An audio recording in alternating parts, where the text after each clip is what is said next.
Hulaan mo lang kung pogi talaga ako. So ngayon guys, di ko na to patatagalin. Tama siya, 24. Kundi meron siyang 150 salat! Puta!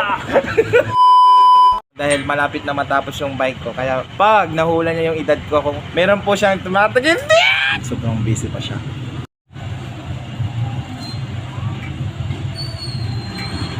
Paps, hulaan mo lang kung pogi talaga ako. Hulaan mo lang kung ilan yung taon ko. 26. Yung una guys, 26 ha. Yung una, Nakita ko 26. kanina, medyo bata pa si tatay. Kaya, siguro, Nakita mo ba yung tatay ko? oo. Kukunin natin doon. Tapos i-divide natin sa dalawa. So yun guys, nag-iisip Tapos siya guys. makapal yung mukha, kayang gawin lahat. Hindi yan gagawin ng may edad eh. 22, 23, 24 lang to eh. Oo. Wala ko nakaano eh. Una yun ako. Dadagdagan ko ng 50. Taga Tondaligan siya guys. Sa Bunuan, Tondaligan guys.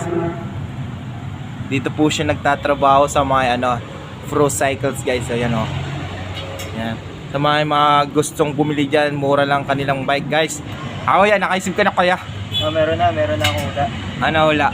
Nag-settle ako sa 24. Ano na? 24. Nag-settle ka sa? 24. Kasi hindi pa ganun katanda yung mukha ni tatay eh. Medyo matanda na kayo kasi mostly pina-priority nyo dun kay Ian eh. Pag matanda na. Oo, pag matanda na. Or, Final 24? oo, final. So ayun guys, di ko na to patatagalin. Tama siya, 24. Kundi meron siyang 150 salat! Puta! Itsura ni tatay kasi pumunta dito yung papa ni Paps kanina. Nag-base ako doon. Feeling ko kasi nasa 50 plus pa lang yung edad nila. Kaya kinalahati ko. And then nag-settle din ako doon sa depende sa kahihiyan, sa imagination, creativity ng isang tao. Nakabase din yan sa edad. Nasa philosophy yan eh. Tsaka physical, ano yan, pag nag-aaral ka, malalaman mo yan. Doon ako nag-base, kaya feeling ko, nandun lang naman. Kaya yung una ko, 26. Tingin ko, sumobra ako. Kaya binawasan ko ng konti. Ang hula ko talaga, 22, 23, 24 lang yun. Hindi na ako lalampas doon. Yun, tumama naman. Kaya, salamat sa premyo. Kaya, supportang tunay lang sa mga tulad na ni Kuya na nangangarap din lang.